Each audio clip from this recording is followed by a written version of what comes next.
ከእግዚአብሔር ከአባታችን ከጌታም ከኢየሱስ ክርስቶስ እንዲሁም ደግሞ ከቅዱሱ መንፈስ ጸጋና ሰላም ለእናንተ ይሁን። እንደምን አላችሁ ውድ የአፍላገ ሕይወት ሚዲያ ተከታታዮች፣ በዓለም ዙሪያ ያላችሁ አባቶች፣ እናቶች፣ ወንድሞች፣ እህቶች እንዴት ሰነበታችሁ? እግዚአብሔር አምላካችን የተመሰገነ ይሁን። እኛ ሁላችን ሰላም ነን። እንግዲህ ባለፈው የጥምቀትን በዓል ትምህርት በደንብ እንደተከታተላችሁና ለብዙዎች ሼር፣ ሰብስክራይብ እና ላይክ እንዳደረሳችሁ ትልቅ እምነት አለን። ዛሬ ደግሞ በዛው በጥምቀት ማግስት የሚከበር በኢትዮጵያ ኦርቶዶክስ ቤተ ክርስቲያን ታዋቂ የሆነ በዓል አለ። ይሄ ዘመነ ጥር መቼም የሌለ በዓል የለም። እንኮመኩማለን አብረን እነዚህም በዓላቶች እያነሳንን እናወራለን። እናንተ ደግሞ እንደተለመደው ሁሉ ሸር፣ ላይክ፣ ሰብስክራይብ በማድረግ ለብዙዎች ትምህርቱ እንዲደርስ እንድታደርጉ በጌታ ፍቅር እናሳስባችኋለን። እንግዲህ ዛሬ ወደ እናንተ ይዘን የመጣ ነው እንዳልኳችሁ በጥምቀት ማግስት የሚከበረው እዛው ላይ ታቦቱም ሜዳ እንደወጣ ወይም ወደ ባህረ ጥምቀት እንደሄደ የሚያድር አንድ ክብረ በዓል አለ። እሱም የመልአኩ የሚካኤል በዓል ተብሎ የሚታወቅ ነው ተብሎ ነው ያልኳቸው። በዓል ነው ወይ አይደለም? በኋላ እናነሳዋለን። የሚካኤል በዓል ነው፣ ሚካኤልስ ደግሞ አክብሩልኝ ያለው በዓል ነው የሚለውን በደንብ እናያለን። ነገር ግን ይህን በዓል አስመልክቶ አንድ የመጽሐፍ ቅዱስ ታሪክ አለ። መጽሐፍ ቅዱስ ታሪክ የሚነሳው በቤተ ክርስቲያን ይህንን በዓል አስመልክቶ የሚያነሱት ዮሐንስ ወንጌል ምዕራፍ 2 ያለውን ክፍል ነው። ይህም ደግሞ ቃና ዘገሊላ፣ በቃና ዘገሊላ ጌታችን መድኃኒታችን ኢየሱስ ክርስቶስ ውሃውን ወደ ወይን ጠጅ የቀየረበት ነው። ስለዚህን አስመልክቶ በዓሉ ይከበራል። በዚህን ጊዜ ደግሞ በዚህ በዓል ሚካኤል ይከበራል እና ይህን አስመልክቶ እናወራለን። እንኳን ደህና መጣችሁ። እንግዲህ መርጌታ መላክ ተመስገን፣ ቀሲስ መርሃ ጽድቅ እሸቴ፣ መርጌታ ኃይለ ልዑል መኮንን፣ እኔም ወንድማችሁ መርጌታ ቀጸላ መንግስት። ዛሬ ይህንን በዓል አስመልክቶ ደግሞ እናወራለን። መርጌታ ኃይለ ልዑልን ነው የምጠይቀዎት። ይህ በዓል እንግዲህ እንደሚታወቀው መነሻ ሐሳቡ የዮሐንስ ወንጌል ምዕራፍ 2 ነው። ምዕራፍ 2 ላይ በቃና ዘገሊላ ሰርግ ነበረ። ያም እንግዲህ በዛ ሰርግ ቤት ጌታችን መድኃኒታችን ኢየሱስ ክርስቶስ ተገኝቶ የወይን ጠጅ ባለቀ ጊዜ ውሃውን ወደ ወይን ጠጅ ቀየረው የሚለው ምንባብ ነው የሚነበበው። እና እንግዲህ ምናልባት ይሄ ትክክል ነው አይደለም፣ በዓሉስ ደግሞ በዚህን ጊዜ ነው የሚከበር ወይንስ እንዴት ነው የሚለውን እሱን እንተው፣ የቀን ችግር የለብንም። ነገር ግን በዓሉን አስመልክቶ እርስዎ ምን ይላሉ?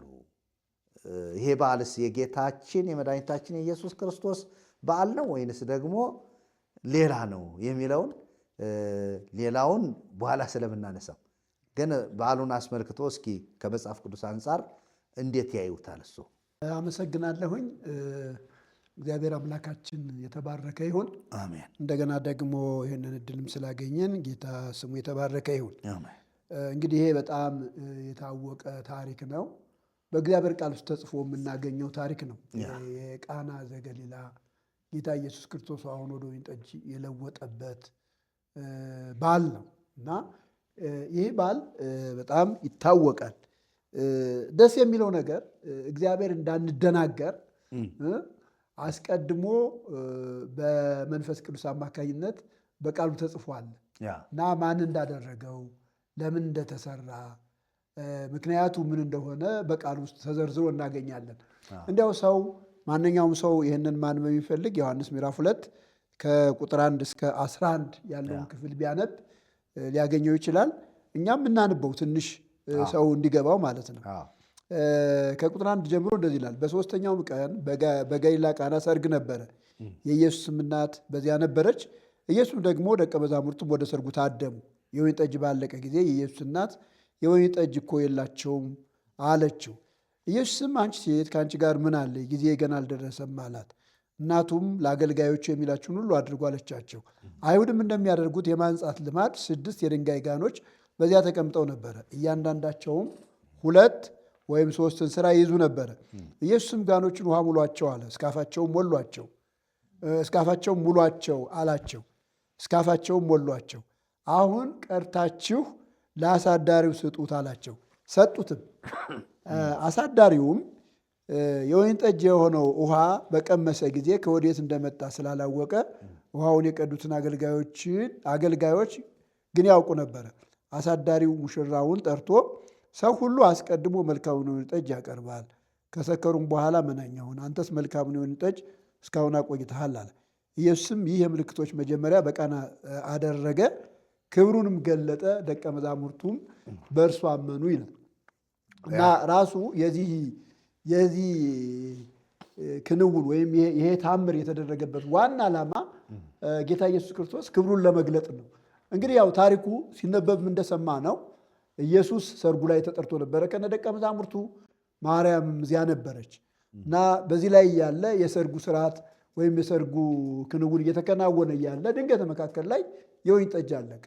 ይህንን ማርያም ታውቅ ስለነበረ ወደ ኢየሱስ መጥታ የወይን ጠጅ እኮ የላቸውም አለችው እና ኢየሱስም አንቺ ሴት ከአንቺ ጋር ምን አለ? ጊዜ ገና አልደረሰም አላት። እንግዲህ ያው ብዙ ጊዜ ይህንን በመውሰድ የኛ ሰዎች የማርያም ምልጃ ነው ብለው ይጠቅሱታል። ግን ይሄ ምልጃን የሚያሳይ አይደለም፣ በደንብ መታየት አለበት። ስለ ምልጃ የሚያወራ ክፍል አይደለም። እንዲያውም ንግግሩን ካየነው ጤናማ መልስም አይደለም። አንቺ ሴት ከአንቺ ጋር ምን አለኝ ካለ ትንሽ ጥያቄ ይፈጥራል።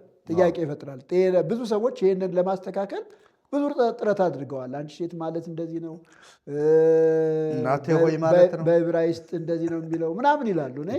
በዕብራይስጥም በምንም ለማጥናት ሞክሬያለሁ። ንግግሩ ጤናማ ንግግር አይደለም። ምንድን ነው ጤናማ ያልሆነው ካል ኢየሱስ የሚሰራው በአባቱ ጊዜ ነው፣ በራሱ ጊዜ ነው የሚሰራው። የእግዚአብሔርን ፈቃድ ጠብቆ ነው የተንቀሳቀሰው። በነገራችን ላይ የኢየሱስን አገልግሎት ስንመለከት ወይም ስለ ኢየሱስ ስናጠና እያንዳንዱ ነገር የሚሆነው በእግዚአብሔር ፈቃድና በእግዚአብሔር ጊዜ ነው። ያለ እግዚአብሔር ጊዜ ያለ እግዚአብሔር ፈቃድ አላደረገም። ለምሳሌ ባለፈው ስለ ጥምቀት ስናወራ ኢየሱስ ተወልዶ 30 ዓመት እስከሚሆኑ ድረስ ጠብቋል። ለምንድን ነው የጠበቀው ብለን ብንጠይቅ ጊዜው ገና አልደረሰም። ጊዜውን ጠብቆ ሰዓቷን ጠብቆ እያንዳንዱን የአባቱን ፈቃድ በአባቱ ጊዜ እግዚአብሔር እንዲሆንበት በወሰነው ጊዜ ነው የሚያደርገው እና ይህም ተመሳሳይ ነው። አንቺ ሴት ከአንቺ ጋር ምን አለኝ? ጊዜ ገና አልደረሰም አላት። ማርያምም መልስ አልሰጠችም። በጣም የሚገርመው ነገር እዚህ ጋር ማየት ያለብን ነገር ምንድን ነው? ማርያምም እዚህ ጋር ከኢየሱስ ጋር አታካራ ውስጥ አልገባችም። ዞር ነው ያለችው። ግን ምን አለች? ለአገልጋዮቹ የሚላችሁን አድርጉ አለች እና እንዲያውም ከማርያም ልንማረው የሚገባ ነገር ቢኖር ይሄ ነው። ኢየሱስን መታዘዝ፣ ኢየሱስ የሚለውን ማድረግ። እንዲያው ይቅርታ ይህንን እንዲያው በማብራራት ከሀሳቡ ውጭ እንዳልወጣ ነው እንጂ በቤተክርስቲያን ወይም በእኛ ቤተክርስቲያን ትልቁ ችግር ኢየሱስ የሚለውን ከመስማት ይልቅ የራስን ነገር ወደ ማስገባት ነው የሚመጣው አይደለ? የራስን ነገር ወደ ማስገባት አሁን እያየን ነበረ ባለፈው ትምህርታችን ማለት ነው፣ በጥምቀት ትምህርት እና ብዙ ነገር ኢየሱስ ያላለው ገብቷል፣ ኢየሱስ ያልተናገረው ገብቷል። ግን ኢየሱስ የተናገረው ኢየሱስ ያለው ግን ሲደረግ ሲተገበር አናይም እና ከዚህ በደንብ መማር አለብን ክርስቲያኖች። ይህንን የምሰሙ ሁላችሁ ኢየሱስን ለመታዘዝ ራሳችንን ማስገዛት አለብን። ይህንን ነው የሚለው። እሷ የሚላችሁን አደረገች። የሚገርመው ነገር አገልጋዮቹ እሷን ስለሰሙ ኢየሱስ ምን አላቸው? በአይሁድ ልማድ ወይም በአይሁድ የመንጻት ስርዓት 6 የድንጋይ ጋኖች ነበሩ ይላል እና እነዚያን የድንጋይ ጋኖች ውሃ ሙሏቸው አለ እና ያለምንም አንገራገር። የሚገርም እኮ ነው። ያለምንም አንገራገር እኛ ወይን አለቀብን እንጂ ውሃ ጠየቅን እንዴ ማለት ነበረባቸው አይደል? እኔ ይገርመኛል ሁልጊዜ ራሱ ይህን ክፍል ሳነበው የሚገርመኝ ነገር ይሄ ነው። ውሃ ሙሉ ሲል እሺ ብለው ውሃ ሙሉ። በቃ እሱ የሚላችሁን አድርጉ ታዘዙ ነው ያለች እሷ እና እነሱም ሰሙ። የእሷን ቃል የእሷን ንግግር ስለሰሙ ምንድን ነው ያደረጉት? እነዚያን 6 ጋኖች ውሃ ሙሏቸው ሲላቸው እሺ ብለው ውሃ ሙሉ። ይሄ በጣም የሚገርም ነገር ነው። ቀጣዩ ደግሞ በጣም ከባድ ነው። አልጸለየም ወይ የሆነ ነገር አላደረገም። ምን አላደረገም? ምን አለ? ቀርታችሁ ለአሳዳሪ ስጡት። በጣም ከባድ ነው። ይሁን እኮ መታዘዝ ይጠይቃል። እኔ እምነትንም ይጠይቃል ብዬ ነው የማስበው። ለምሳሌ አንድ ውሃ አሁን ይሄንን ውሃ አንድ ሰው ይሄንን ውሃ እዚህ ጋር ውሃ እንደሆነ እያየው ይሄ እኮ የወይን ጠጅ ነው ብሎ ቢል አንድ ሰው ማመን ይችላል? ያስቸግራል እኮ። እውነቴን ነው የምነግራችሁ። እምነት ራሱ የተገለጠበት ነው እና ልክ ይሄንን ካደረጉ በኋላ ውሃውን ቀርታችሁ ለአሳዳሪው ስጡ ሲላቸው ውሃውን ቀርተው ለአሳዳሪው ሰጡ እና የሚገርመው ነገር ነው። የሚገርም ነገር ነው የሆነው። ምንም የታየ ነገር የለም፣ የተፈጠረ ነገር የለም። የታየው ነገር ውሃ ተቀዳ፣ በጋን ተሞላ። ከዚያ በኋላ ምንም ነገር ሳይደረግበት ያ ተቀርቶ ለአሳዳሪው ተሰጠ እና አሳዳሪው ሲቀምሰው የሚያምር የወይን ጠጅ ሆኖ አገኘ እና በጣም የሚገርም ነገር ነው። ያው እንግዲህ የጌታ ስራ ነው፣ የጌታ ታምር ነው። ግን ይሄም ታምር ቢሆን እምነት የሚጠይቅ ነገር ነው እና ይሄ ሆነ። ያው አሳዳሪው ከሰጠው መልስ ሲታይ ውሃው ወደ ወይን ጠጅ ተቀይሮ ነበር እና ምን አለ አሳዳሪው፣ ሰው ሁሉ አስቀድሞ መልካሙን የወይን ጠጅ ያቀርባል፣ ከሰከሩም በኋላ መናኛውን፣ አንተስ መልካሙን የወይን ጠጅ እስካሁን አቆይተሃል አለው ይላል። ለሙሽራው ነው። ለሙሽራው ይህንን ሀሳብ አቀረበ። እንግዲህ ማንም ሰው ይህንን አያውቅም። ይህንን የሚያውቅ ማን ነው ከተባለ እነዚህ አስተናጋጆች ናቸው። ውሃ ቀርተው ጋኑን የሞሉ ናቸው የሚያውቁ። ከየት እንደመጣ የሚያውቁ ሰው የለም። ያው እንግዲህ ብዙ ጊዜ እንደዚህ ነው የሚደረገው አይደለ? የሆነ ችግር ሲፈጠር በድግስ ውስጥ የሆነ ችግር ሲፈጠር ምናምን ቤተሰብ ነው ተነጋግሮ የሆነ ነገር የሚሰራው ማለት ነው እና በቤተሰብ የተደረገ ነው እና ሰውየው ግን ተገረመ። እንዴት እስካሁን ይህንን የወይን ጠጅ አቆየህ ብሎ ከነበረው እዚያ ይጠጣ ከነበረው የወይን ጠጅ የበለጠ የወይን ጠጅ እንዳደረገ እንመለከታለን። እና ይህንን መጽሐፉ ሲነግረን ምንድን ነው የሚለን? ኢየሱስ ይላል የምልክቶች መጀመሪያ በቃና አደረገ ይላል። ይሄ የመጀመሪያው ምልክት ነው። የምልክቶች ሁሉ መጀመሪያ ነው። በገሊላ ቃና የመጀመሪያው ምልክት አደረገ ይላል። እንግዲህ አሁን እዚህ ጋር ራሱ እንዲያው አንዳንድ የምናነሳቸው ነገሮች ከዚህ በፊት ኢየሱስ የሆነ ነገር እንደሰራ ሁሉ ይተረካል እና ግን መጽሐፉ እየነገረን ያለው የመጀመሪያው ምልክት ወይም የምልክቶች መጀመሪያ በቃና ዘገሊላ እንደተደረገ ይሄንን ይነግረናል እና ይሄ የመጀመሪያው ምልክት ነው። በሚገርም ሁኔታ ያ ውሃ ወደ ወይን ጠጅ ተቀይሮ በዚያ ቤተሰብ ውስጥ ሊፈጠር የነበረውን አፍረት የሸፈነ ነው እና ይሄ የመጀመሪያው ምልክት ነው። ግን የሚገርማችሁ ነገር ከዚህ ቀጥሎ ደግሞ ሌላ ሀሳብ አለ። ክብሩንም ገለጠ ይላል።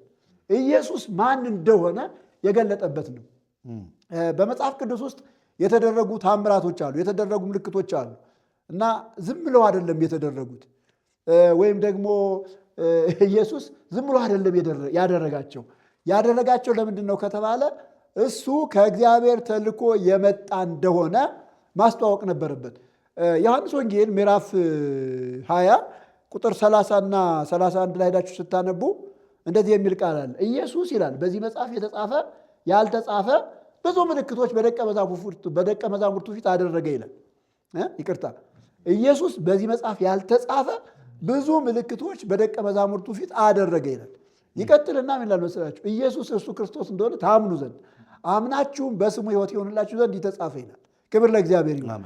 እና እያንዳንዱ ታምር ሲደረግ የተደረገበት ዓላማው ምንድን ነው ከተባለ ኢየሱስ የእግዚአብሔር ልጅ እንደሆነ፣ ኢየሱስ ክርስቶስ እንደሆነ፣ ኢየሱስ መሲሁ እንደሆነ፣ ከአብ ተልኮ የመጣው የዓለም አዳኝ እሱ እንደሆነ ለመግለጥ ነው። ለዚህ ነው ክብሩን ገለጠ ይላል። ክብሩን ገለጠ የእግዚአብሔር ልጅ እንደሆነ፣ ከእግዚአብሔር ተልኮ የመጣ እንደሆነ ይህንን ለማሳየት የተደረገ ነገር ነው እና ከዚህ የተነሳ ቀጣዩ ነገር ደቀ መዛሙርቱ ምን አሉ ይላል? በእርሱ አመኑ ይላል። ይሄ ሲሆን ምን ሆነ? ደቀ መዛሙርቱ ደግሞ በእሱ አመኑ። ምን ብለው? መሲሁ እሱ ነው፣ አዳኙ እሱ ነው፣ ወደ ዓለም የመጣው እሱ ነው ብለው በእርሱ አመኑ እና በዚህ ሁኔታ የተሰራ የኢየሱስን ክብር ለመግለጥ እንደገና ደግሞ ደቀ መዛሙርቱ ይሄ የሆነውን ነገር አይተው በእርሱ እንዲያምኑ ለማድረግ ኢየሱስ ክርስቶስ የሰራው ታምር ነው። ስለዚህ ይህንን ኢየሱስ ክርስቶስ የሰራውን ታምር ኢየሱስ ክርስቶስ እንደሰራው፣ ኢየሱስ ክርስቶስ እንዳደረገው የእሱ ስራ ብቻ እንደሆነ መረዳት በጣም ያስፈልጋል። ይሄ ካልሆነ ይህንን ታምር ለሌላ የሚሰጥ ከሆነ ትንሽ ጥያቄ ይፈጥራል። ያው ምናልባት እናንተ በኋላ በዚህ ሀሳብ ላይ ትሄዱበታላችሁ። አንዳንድ ጊዜ ይህንን የኢየሱስን ስራ ማጉላት፣ የኢየሱስ ስራ ማክበር ሲገባ በዚህ ቀን ላይ የሚከበረው ሌላ አካል ነው እና ይሄ ጥያቄ ነው። ቃና ዘገሊላና ሚካኤል ምንም የሚያገናኛቸው ነገር እንደሌለ አሁን ከቃሉ ሲነበብ ሰምታችኋል አይደል? እና ይሄ በጣም ከባድ ነገር ነው። ያምኖ ይህ ግን ኢየሱስ ክብሩን የገለጠበት ደቀ መዛሙርቱ ያመኑበት የመጀመሪያው የኢየሱስ ክርስቶስ ታምር የተደረገው በዚህ ቦታ ነው ማለት ነው። እና ከዚህ ጋር ተያይዞ ስለ ማርያም የሚነሳ ጥያቄ አለ። የማርያም ምልጃ ነው ተብሎ ይነሳል። እና ምልጃን የሚያሳይ ክፍል አይደለም። ቅድምም ለማለት ሞክር ያለው ጥያቄ ነው። አሁን እኛ እዚህ ያለን እርስ በርስ እንጠያየቃለን አይደለ? ይሄ ምን ማለት ነው ብዬ ብዙ ጊዜ ጠይቃቸዋለሁ። አደል ስላቸው እየጠየኳቸው ነው። እና ልክ ማርያምም የምታውቀውን ያየችውን ነገር አምጥታ ተናገረች እንጂ የምልጃ ስራ አይደለም። ከዚህ ጋር ተያይዞ እንዲያው ሰዎች በደንብ እንዲያውቱ የምፈልገው ምልጃ ከጥያቄ ይለያል። ምልጃ ማለት ምን ማለት ነው ከተባለ የወይን ጠጅ እኮ አልቆባቸዋል፣ እባክህ ልጄ ወዳጄ የወይን ጠጅ አድርግላቸው ማለት ነው። ወይም ደግሞ እነዚህን ሰዎች እርዳቸው፣ ገላግላቸው ብላ ማርያም እንደዚህ አይነት ነገር አላቀረበችም። ማርያም የላቸውም ብላ ነገረችው። ይህንን ያደረገችው ከዚህ ውጭ ሌላ ያለችው ነገር የለም። ምን ለማለት ነው? ምልጃ ግን አያሳይም። ምልጃን አያሳይም። ነገር ግን ታምሩ በኢየሱስ ክርስቶስ የተከናወነ ነው። ኢየሱስ ክርስቶስ ደግሞ ያደረገው የመጀመሪያውን ታምር ነው። የመጀመሪያውን ታምር ማድረግ ብቻ ሳይሆን ክብሩን የገለጠበት ነው። ከተገለጠው ክብር የተነሳ ደግሞ ደቀ መዛሙርቱ በእርሱ ያመኑበት ነው። ስለዚህ ቃና ዘገሊላ ማለት በአጭር ቃል ይህንን ይመስላል ማለት ነው። አመሰግናለሁ። በጣም ጥሩ ትምህርት ነው መርጌታ ኃይለ ልዑል ያስተላለፉልን። እዚህ ላይ እኔም ጥቂት ነገር ልበል። እንደተባለው በመጽሐፍ ቅዱሱ ቀጥታ የመጽሐፍ ቅዱሱን ሐሳብ ስንረዳው እኔ አንድ ሶስት ነገሮች አየሁ። የመጽሐፍ ቅዱሱን ሐሳብ አንደኛው የወይን ቤት ወይም ደግሞ ባለሰርግ ቤቱ ማንም ይሁን ማን ስሙን አናውቅም፣ ግን በቃና ዘገሊላ ሰርግ ነበር ይላል እና ሰርጉ ሰርግ ነው። ነገር ግን የጌታም እናት አለች ካለን በኋላ እዛ ታድማለች። ክርስቶስም ታደመ፣ ደቀ መዛሙርቱም ታደሙ። በጣም የሚገርመው ጌታ ኢየሱስ ክርስቶስ ሲመጣ ከምን እንደሚገላግል እያየሁ ነበር። ከየትኛውም ችግር ይገላገላል ኢየሱስ። እኔ ያየሁት አንዱ እነዚህ ሰዎች ተቸግረዋል እኮ ተጨንቀዋል። ምናልባት ምሳሌ እንኳ ቢሆን ይህ ቃል አዎ ኢየሱስ ከየትኛውም ችግር ይገላግላል። ከበሽታ ይገላግላል፣ ከዕውርነት ይገላግላል፣ ከጭንቀት ይገላግላል፣ ከየትኛውም ችግር ይገላግላል። ክብር ለስሙ ይሆንልን እና መጣ። ነበረች እኮ ማርያምም ነበረች፣ የጌታ እናት ራሷ ነበረች። እዚህ ላይ አንዱ እሷን የምናገኝበት ክፍልም ስለሆነ እና ይህንን በደንብ ሳየው ኢየሱስ ለካ ከየትኛውም ጭንቀት፣ ከየትኛውም ጥያቄ፣ ከየትኛውም ቆቅልሽ ከሆነ ነገር ይገላግላል የሚለውን አየው። በሁለተኛ ደረጃ ያየሁት ደግሞ በደቀ መዛሙርቱ ፊት ይህን ታምር አደረገ። መቼ? ለመጀመሪያ ጊዜ ይላል እና ደቀ መዛሙርቱም በእርሱ አመኑ ይላል። ስላደረገው ታምሩን አይተው አመኑ ይላል። ምናልባትም ደቀ መዛሙርቱ በኢየሱስ ላይ የሆነ ጥርጣሬ ነበረባቸው። አንደኛው እሱ ነው። እኔ በጣም የሚገርመኝ ደግሞ እንዲሁ እዚሁ ላይ መሃል እነዚህ የቀዱት ሰዎች ብቻ ያውቁ ነበር ይላል። መልክ አልተቀየረም። እኔ ያየሁት የብቅል የጌሾ የደረቆት የምናምን ቅይጥ ቅልቅል አይነት ያለው ሆኖ የሆነ መልኩን ቀይሮ አልመጣም። ውሃው ውሃ ነው፣ ሲቀምሰው ግን ልዩ ነው፣ ይጣፍጣል፣ ይለያል። እና እንደዛ ነው ያለው። እና ለዛ ነው እንዴት ነው ይሄ ምናምናል። ምክንያቱም የተለወጥ ማን ነው ወደ ወይን ጠጅ የተቀየረውን ውሃ ነው የሚለው። ውሃውን ሰጡት፣ ቀመሰና አደነቀ ይላል። ከዛ እነዚያ የቀዱት ብቻ ግን እነሱ ብቻ ያውቁት ነበር ይላል። ያንን እንጂ ሌላ ምንም የሚያውቀው አካል የለም ይልና በጣም ደስ የሚለው በደቀ መዛሙርቱ ፊት ታምር አደረገ ይልና ክብሩንም ገለጠ። እንግዲህ አሁን ስላምጣው ለማርያም መሆን የነበረበት ክብሯን ገለጠ ነበር። የእናቱን ክብር እዚህ ላይ ገለጠ ይለን ነበረ። የእግዚአብሔርንም ክብር አይደለም የሚለው የራሱን ክብር ገለጠ ነው። ክብር ለኢየሱስ ሲሆን እግዚአብሔር በኢየሱስ ነው ክብሩም ይገለጠው። ኢየሱስ የእግዚአብሔር ክብር ስለሆነ አይለንም እኮ መጽሐፍ ቅዱስ። መጠንቀቅ አለብን። እና ሰዎች እዚህ ላይ ምን ያደርጋሉ? የማርያም ምልጃ ነው ይላል። እንዲሁ በጣም አሳፋሪና አሳፋሪ የሆነው የምልጃው ቅጥ መጠኑን ማጣቱ ቅጥ ምጥ የሌለው ምልጃ መሆኑ ስለ ወይን ጠጅ ማለት ነው። የኔ ነፍስ እኮ የወይን ጠጅ አይደለችም። የህዝብ ይኸውልህ የነንተና የነ ገብረ ማርያም የነ ወለተ ማርያም ነፍስ እኮ የወይን ጠጅ አይደለችም። ይህች ነፍስ እኮ ዋጋ የተከፈለባት ደም ነው፣ የወይን ጠጅ አይደለም። ስለዚህ ይህን አማልዳለችና ብለህ ያኔ ሰርጉ ላይ እሷም ታደማ ልትበላ ነው የታደመች። እንደ ሰርገኛ ነው ሰርግ ቤት እንደሚሄድ ሰው ነው የታደመችው። ምንም እንትን የለው አለቀ። ብታገኝ ምንድን ነው የምታደርገው? ከወይን ጠጁ መጠጣት ነው፣ ከተለወጠውም ማለት ነው እንጂ ሌላ ነገር ልታከናውን አልሄደችም። ገና ያልቅባቸዋል ብላ ገና እነዚህ ሰዎች ይቸገራሉ ብላ ሄዳ አስቀድማ ይህንን ልመና አዘጋጅታ የተቀመጠች ሰው ሳትሆን አይታ ማለቁን ሄዳ የወይን ጠጅ እኮ የላቸው ማለት ነው። እኔ ብዙ ነገር ሊኖረው ይችላል ውስጡ ላይ ቀድማም ሄዳ አይታ ሊሆን ይችላል። እውነት ነው ያየችውን መናገር ለልጇ። ስለዚህ ልጇ ግን እንዲህ አለ፣ አንቺ ሴት ከአንቺ ጋር ምን አለኝ? ጊዜ ገና አልደረሰም። በቃ ጊዜ አልደረሰም አላት እንጂ ጊዜሽ አላላትም። ለምን? እሷን ሊያከብር አልመጣም። አባቱን ሊያከብር ነው የመጣ፣ ራሱንም ሊያከብር ነው የመጣ። ስለዚህ ከዚህ ላይ የምናየው እንደዚህ አይነት ትምህርት ያለበት የእግዚአብሔር ቃል እንጂ እንደው ዝም ብሎ በጭፍን እዚያ ወይን ጠጅ እኮ የለውም ብላ ያነጋገሩት ሁሉ ካማለዱንማ ሰይጣንም እንዳነጋግሮታል እኮ ቤልዜቡል አነጋግሮታል እኮ። ልታሰቃየን መጣህ እኮ ብለውታል። እንዲያውም ይበልጣል ብናየው። ጌታን ያነጋገረው ሁሉ አማላጅ አይደለም። እሷም ስላነጋገረችው አታማልድ። ስለዚህ እዚህ ላይ ጥንቃቄ ማድረግ አለባት ቤተክርስቲያን። ይህንን ለማለት ነው። መርጌታ ኃይለልዑል በደንብ ስላብራሩት እኔም እንዲያው ዝም እየተጨማሪ ያየሁትን ልናገር ብዬ ነው። እግዚአብሔር ይባረክ። እንግዲህ ይህንን ካልኩ በኋላ ወደ እንትኑ ልመጣ ነው። መጽሐፍ ቅዱሱ የሚለው በቃና ዘገሊላ ታምር ያደረገው ወይም ደግሞ የወይን ጠጁን ውሃውን ወደ ወይን ጠጅ የቀየረው ማን ነው ብለናል? ኢየሱስ ነው ብለናል።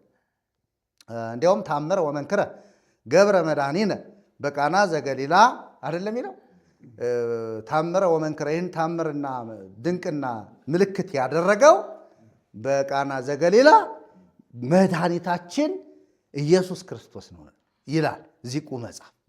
በነገራችን ዚቁ እንደሱ ነው የሚለው፣ ሁሉም እንደዚህ ነው የሚለው።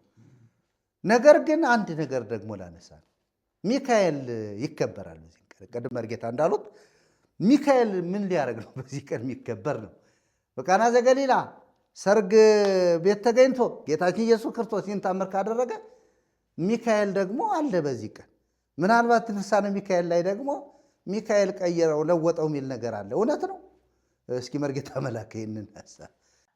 በጣም ጥሩ ደስ የሚል የመጽሐፍ ቅዱሱን ሀሳብ መምህር ኃይለልዑልም እርስዎትም ሲያነሱት በጣም የዮሐንስ ወንጌል ምዕራፍ 2 ልዩ መልእክት ያለበት ነው። ልዩ መልእክት ማለት በመጀመሪያ ጌታችን መድኃኒታችን ኢየሱስ ክርስቶስ ተአምር ያደረገበት የተመዘገበበት ሪከርድ የተሰበረበት በጣም ደስ የሚል መልእክት ነው ያለው እና እግዚአብሔር ይመስገን። እንደው ከዚህ ማለት ከመቀላቀል መንፈስ የወጣን እግዚአብሔር ይመስገን። ሸቀጣ ሸቀጣ አለ ገብቷል። ግን ይሄ ጽድት ያለውን ወንጌል ስትሰማ እኮ ውስጥ ይታደሳል እና ይሄ ነው የሚያድስ የሰውን ሕይወት እና እግዚአብሔር ይመስገን። እና ይሄ መጽሐፍ ዋቢ መጽሐፍ ነው ማለት እኛ የምንከራከረውም የምንጋደለውም የምንዋጋውም ይሄ ጦርነት አሁን ራሱ እኛ ጦርነት ላይ ነው ያለ ነው ማለት ይሄ ሰውን አልቀበል ብሎት ማለት ነው። ይሄንን አልቀበል ብሎ እኮ ነው አሁን እንጂ ምንም እኮ አይደለም። አሁን ይሄንን ንጹሑን የእግዚአብሔርን ቃል ሰው ስላልተቀበለ ስላላመነበት ስለተከደነበት እንዲከፈት ነው። አንዳንዱ ትራስ አድርጎታል። በትራስ በግርጌ አስቀምጦት እንደ ጣዖትም እየሆነ ነው ራሱ በቃ እየተመለከም ነው። ለምሳሌ ቅጥቃጤ የሆነ ለቅጥቃጤ ቁጭ ያደርጉታል። አይነበብ ካልተነበበ ቅጥቃጤውም አይለቅም። ለቅዠት ማለት ነው። ቅዠቱም አይለቅም፣ ቅጥቃጤውም አይለቅም። ቁጭ ካለ እንዴ አይለቅም። የሚለቀው ግን ይህንን ሰው አንብቦ ከፍቶ ከህይወቱ ጋር ምን ሲያደርገው ሲያዋህደው ነው። የሰሙት ቃል በእምነት ስላልተዋዳቸው አልጠቀማቸውም አይደል የሚለው። አየህ ሰምተው ካላዋሃዱት አይጠቅማቸውም፣ ቅጥቃጤውም አይሄድም።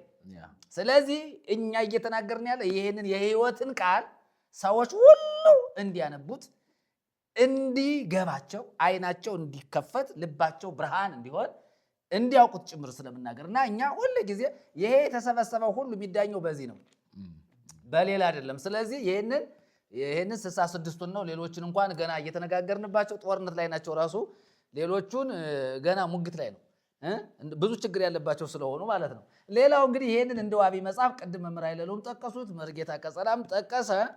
ይሄ ዋና ነው መከራከሪያ ነጥባችን፣ ሰዎች እዚህ ፖይንት ላይ እንዲመጡ ነው። እሺ ሌሎች መጻሕፍቶች አሁን ይሄ ድርሳነ ሚካኤል ነው። ለምሳሌ ትንሣኤ ማተሚያ ቤት የታተመ ነው። ይሄ መቼ የታተመ ነው? አዲስ አበባ ነው የታተመው። እንግዲህ በግዕዝና በአማርኛ ታትሟል። ይሄ ህትመቱ ድርሳነ ሚካኤል ነው። ግን የሚናገረው ይሄ ድርሳን የሚናገረውና እንደገና ደግሞ ይሄ ደግሞ ባለፈው አንስተናል፣ አንድ ነጥብ አንስተናል። ኢንጂነሮቹ ያሳተሙት አንድ ድርሳን አለ። በደንብ ልብ በሉ እና ለምን መሰላችሁ? እኛ በመረጃ ነው የምናወራው። ሁሉ ጊዜ ትምህርቶቻችንን በየዩቲዩቡ በተለቀቀበት ቦታ ሂዳችሁ ስትመለከቱ እኛ ከመረጃ ውጭ እንዲሁ በስሜት የምንናገረው ነገር የለም። መረጃዎች አሉ እና ይሄ ኢንጂነሮቹ ያሳተሙት ድርሳነ ሚካኤልና ትንሣኤ ማሳተሚያ ድርጅት ያሳተመው ሁለቱ ገድል ምን ይሆናል? ይጋጫል። የሚገርመው ነገር ሁለቱ ምን ያደርጋል? ይጋጫል። ሌላው መጽሐፈ ዚቅ ላይ አሁን መርጌታ ቀጸላ በእጁ የያዘው ይሄ ዝክረ ቃል የተባለው መጽሐፍ ስለ ወይኑ ሲናገር ከሱን ጀምር ቅድም መጽሐፍ ቅዱሱ ተነስቷል። እዚህ ጋር ደግሞ ዚቁን ስናነሳው ምን ይላል? እስመ ለዓለሙ ላይ አመሳልስት ዕለት ከብካብ ከሆነ በቃና ዘገሊላ ዘረሰዮ ለማይ ወይነ ወሃለወት ህየ እሙ ለኢየሱስ ወትቤሎ እሙ ወይንኬ አልቦሙ ወትቤሎ ሃልቀኬ ወይኖሙ ወይቤሎሙ ቀድሁ ማየ ወምልእጎ ለመሳብቅት እስከ አፍሆን ቀድሁ ወሃብጎ ለሊቀ ምርፋቅ ጢሙ አንከረ ሊቀ ምርፋቅ በረከተ ዘአምላክ ገብረ እስመ በረከተ ይሁን መምህር ሕግ ነው የሚለው። አሁን ይሄ ሊቃውንቱ በጣም የሚያሳፍረው ነገር ይህንን ባሉበት አንደበታቸው ገልብጠው ደግሞ ሌላ ታምር ደግሞ ሲሰሩ እናያለን። እና ጌታችን ኢየሱስ ክርስቶስ ቅድም በዮሐንስ ወንጌል ምዕራፍ 2 ላይ የተጠቀሰውና ይሄ ተመሳሳይ ሐሳብ ያለው ነገር እንደሆነ እንረዳለን። ግን ሊቃውንቱ እዚህ ላይ አይደለም የሚያቆሙት። ችግራቸው ሊቃውንት አንድን መልካም ነገር ከጠቀሱ በኋላ የሚያደፈርስ ነገር ምን ያደርጋሉ? ያመጣሉ። እና በዚህ በሊቀ መላእክት በሚካኤል ዚቅ ላይ ስንመጣ በጣም የተሳሳቱ ዚቆችን ሁሉ እንመለከታለን። ለምሳሌ ሌላው ይቤዝ አብ ሰባይኮ በዮርዳኖስ በቅድመ ዮሐንስ መጥምቅ ሰባይኮ በደብር በቅድመ ሙሴ ኤልያስ ነቢያት ምእመናን ይከነ ሰባይኮ አዲስ የባከልና ይቤ ሚካኤል ይላል። አየህ አሁን ሊቃውንቱ ሶስት መረጃ መጣን ማለት ከመጽሐፍ ቅዱስ ውጭ እንኳን ኢንጂነሮቹ ያሳተሙት ድርሳነ ሚካኤል አለ፣ ትንሣኤ ማሳተሚያ ድርጅት ያሳተመው መረጃ አለ፣ እንደገና ደግሞ ዝክረ ቃል አለ።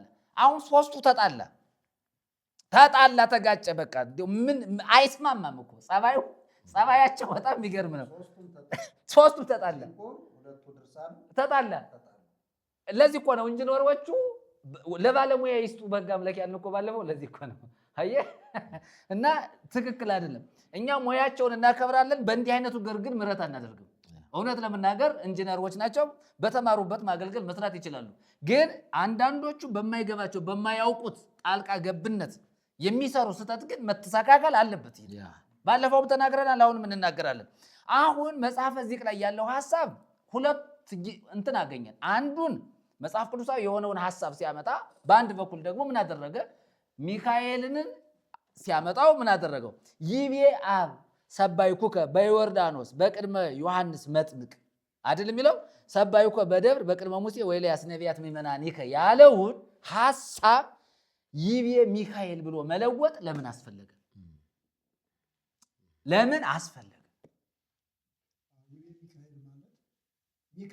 ሚካኤል አለ።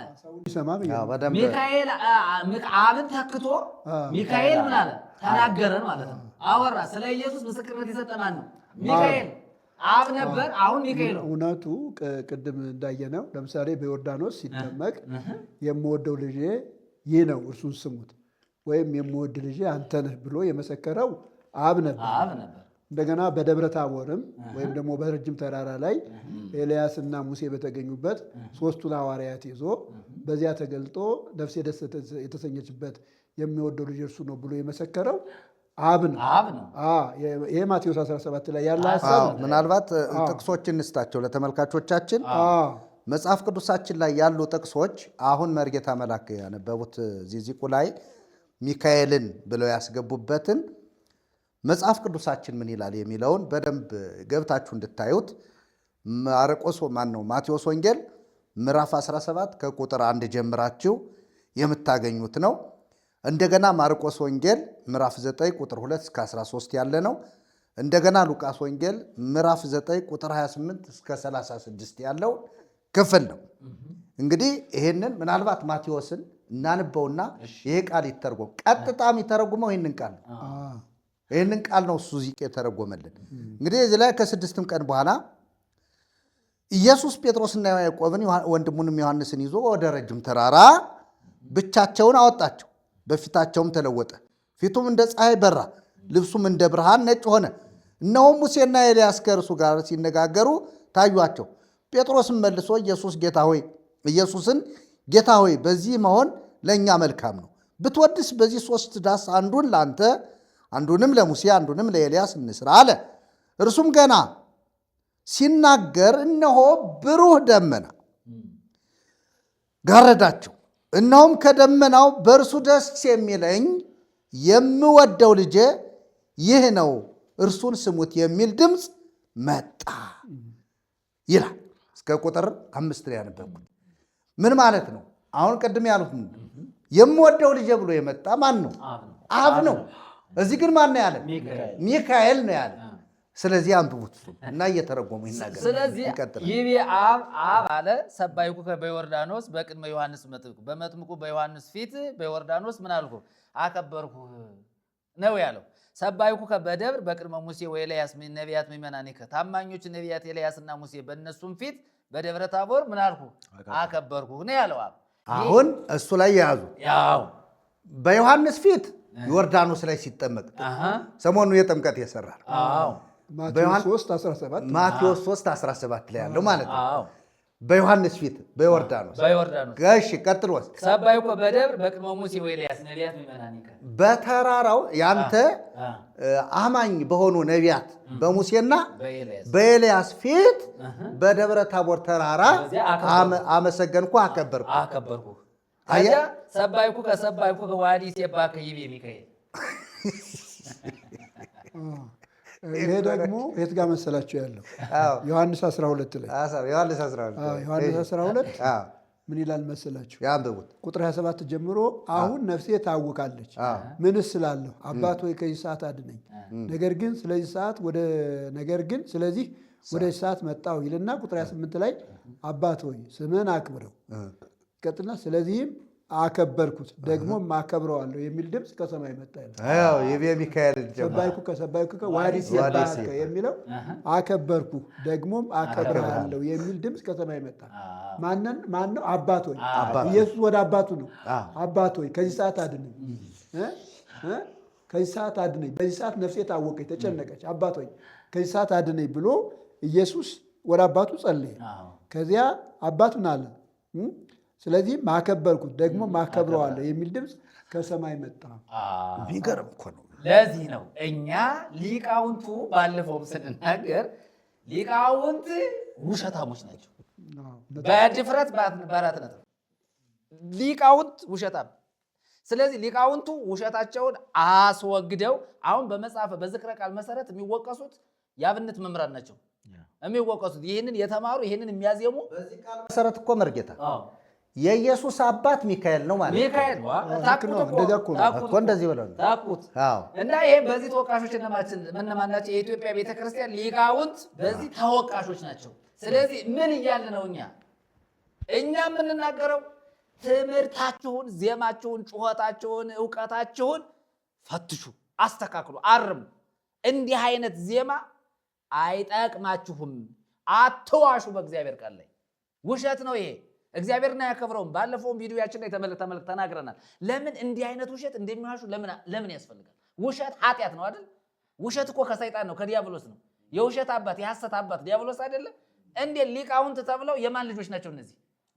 የማን ልጆች ናቸው? እንደዚህ እየዋሹ እንዴ ህዝብን እያጭበረበሩ። አንደኛ ህዝቡ አያውቀውም እኮ በነገራችን ላይ አሁን የሚካኤል ክብረ በዓል በሚውልበት ቀን ህዝቡ ምንም የሚያውቀው ነገር የለውም እኮ ማለት ሊቃውንቱ ይጮሃል፣ ድግስ ያስደግሳል፣ ይበላል፣ በቃ ደሞዙን ይቀበላል። እንደዚያ ነው። እህል እያስጫነ እህል እያሰፈረ ይበላል እንጂ እስኪ ተርጉሜ አብራርቼ ለህዝቡ ላስተምር የሚል ሊቅ እኮ የለም። እንዲያውም አንዳንዱ ሊቃውንት እኮ አውደ ምሕረት የማያውቁ መድረክ የማያውቁ ሊቃውንት እኮ ናቸው ያሉት።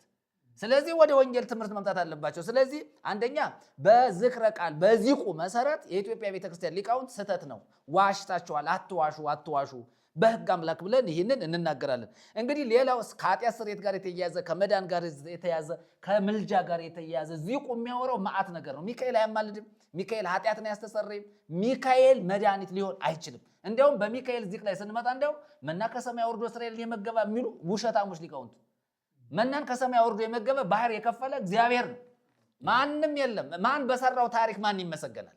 እግዚአብሔር የሰራውን ታሪክ ገልብጦ ለሚካኤል ባህር እንዴት አድርጎ ይከፍላል? ይችላል? አይችልም። ስለዚህ እንዲህ አይነቱን ታሪክ የኢትዮጵያ ቤተክርስቲያን ሊቃውንት በደንብ ማስተካከል አለባቸው። ስህተት ነው ብለን እንደ ተሐድሶ የምንናገረው ተሳስታችኋል፣ ስህተታችሁን አርሙ፣ ከዚህ ስህተታችሁ ተመለሱ፣ ንስሐ ግቡ፣ ባጠፋችሁ ጥፋት ብለን መልእክት እንደ ዝክረ ቃል ሐሳብ ሊቃውንቱን ለመሞገት እንሞክራለን። ወደ ድርሳኑ እንምጣ። ወደ ኢንጂነሮቹ ድርሳን ለምን መሰላቸው? የሚወቀሱት እነሱ ናቸው።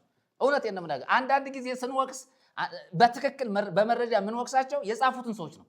ይሄ የቤተ ክርስቲያኒቱ መጻሕፍት በሊቃውንት ደረጃ አለ፣ በመነኮሳት ደረጃ አለ፣ በካህናት ደረጃ አለ፣ በዲቁና ደረጃ አለ፣ በጳጳሳት በጵጵስና ደረጃ አለ። ደረጃቸውን እያየን ስህተታቸውን ግን እንናገራለን። ደግሞ ከታች ያለው ምዕመን ደግሞ እንዲሰማ ደግሞ እንናገራለን። መስማት አለበት። ስለዚህ እዚህ ጋር ስንመጣ መጽሐፉ የሚናገረው እንደዚህ ይላል። የጥር ድርሳነ ሚካኤል ማለት ነው። ወሰብ ሀገርሰ ወው ይልና በቃለ ቀርስ የምወ ወአንገስው ወለተላፊኖስ ዋስተዋሰቡ ወለቶ ለመኮንን እስመ ወለጦ ለመልእክተ ሞት ሀበ መልእክተ ሕይወት ዘሜጦ ለማይ ወረሰዮ ወይነ በንፋቱ ለቅዱስ ሚካኤል ሊቀ መላእክት መላከ ኪዳኑ ለአብ ነው የሚለው። አሁን ይሄንን በምናይበት ጊዜ የኢንጂነሮቹ ድርሳን ውሃውን ወደ ወይን ጠጅ በሚካኤል እስትንፋስ ምን አለው ነው የሚለው? ቀየረው። ሲጀመር ሚካኤል እስትንፋስ የለው። ቁርጣችን ወቁ። ስጋና ደም አይደለም፣ የለውም እኮ ስጋና ደም የለውም፣ መንፈስ ነው በቃ። ስለዚህ እያለ የሚተነፍስ አካል አይደለም ሚካኤል። ስለዚህ በሚካኤል እስትንፋስ ውሃውን ወደ ወይን ጠጅ ቀየረው የሚለው የኢንጂነሮቹ ድርሳን የተሳሳተ ድርሳን ነው። አውጡ ከቤታችሁ፣ ከየጉራንጉሩ አውጡና ቁጭ አድርጋችሁ ወይ ይፋ በአደባባይ መቃወም መቻል አለባችሁ። ደግሞ ድፍረት ካጣችሁ ደግሞ ስብስብ አድርጉና አስቀምጡት። በቃ አስቀምጡት። ይሄ ሚካኤል አይደለም ውሃውን ወደ ወይን ጠጅ የቀየረው። ይሄ የክርስቶስን ትምህርት ለምን መጥላት አስፈልጋል? እሱ ጋር ደግሞ መርጌታ መላክ በደንብ ለሰዎች እንዲናገሩ ግዕዙን እና አማርኛውን እነሱ የተረዱት አልመሰለኝም እና ግዕዙን እንዳላስቀምጠው አማርኛው ላይ ያስቀምጡት እና ችግርም እንዳለ በደንብ ምን ማለት ነው? እዚህ ጋር ትክክል እንኳን አስታወሱ። ለምን ማለት ነው? ግዕዙን አስቀምጠው የግዕዙን ትርጉም ሲያስቀምጡ ሰማይና ምድር ነው። ለምን? ለዚህ እኮ ነው ኢንጂነሮች ናቸው ለባለቤቱ ሱት ያን እኮ ለዚህ ወደን አይደለም። እና አንዴ ግዕዙን ቁጭ አድርገውታል። ግዕዙን እንዳለ አመጡት። አርመው አስተካክለው መጻፍ ስለማይችሉ ግልጽ ነው የምንናገረው። ስህተታቸውን ማየት ይችላሉ። ስለዚህ በግዕዝ የተቀመጠው ወደ አማርኛ ሲተረጉሙት በቃ የሰማይና የምድር ታንሻፎ ቁጭ አለ። ስለዚህ ምን ማድረግ አለባቸው? ግዕዙ የሚናገረው በሚካኤል እስትንፋስ ውሃ ወደ ወይን ጠጅ መቀየሩ ነው የሚያወራው። ይሄ ስህተት ነው እና ይሄንን በደንብ አድርጋ የኢትዮጵያ ቤተክርስቲያን ተወቃሽ ነች። ሊቃውንቱ ተወቃሾች ናቸው። ካህናቱ ተወቃሾች ናቸው። የገዳም መነኮሳት ባህታውያን ተወቃሾች ናቸው። ገድል ድርሳን ጽፈው ለምዕመናን እንዲነበብ የሚሰጡ የሚያበረክቱ መነኮሳትም ሆኑ ባህታውያን ወቀሴት አለባቸው። ለምን? ሚካኤል አይደለም የሚቀየረው። ይሄ በእግዚአብሔር ቃል ላይ ለመዋሸት ምን አስፈለገ የሚለውን ሐሳብ በደንብ አድርገን ማስመር መቻል አለብን። እና አማርኛው የሀገሩ ሰዎች ግን በነጋሪት ድምፅ እያወቁ ይላል። እንዲሁም ምንድነው የሚለው? ሚስቱም ይህን ነገር በሰማይ ጊዜ ያለቀሰች፣ የራሷንም ፀጉር ቆረጠች፣ የራሷ ላይ አመድ ትቢያ ነሰነች፣ ማቅም ለበሰች፣ መበለትም ሆና ኖረች። የሀገሩ ሰዎች ግን በነጋሪት ድምፅ እያወቁ እየዘፈኑ ተላፊኖስን አነገሱት ይላል። አሁን ዘፈን እዚህ ላይ ተፈቅዷል። ንግስና በዘፈን አይደለም፣ በደንብ መሰመር ያለበት። እንደ ገል ጸሐፊው ለምንድን ነው ዘፈንን በዘፈን አነገሱት የሚለው ትርጉም በራሱ ስህተት ነው። በጣም ትክክል አይደለም። አነገሱት፣ ሾሙት፣ የመኮንኑም ልጅ አጋቡት፣ ውሃውን ለውጦ የወይን ጠጅ ያደረገ ጌታ የአብ ጌታ ይላል። ግዕዙና አማርኛው በጣም የተሳሳተ። ስለዚህ ያደረገ ጌታ ይላል። ያደረገ ጌታ ሚካኤል ነው ግዕዙ።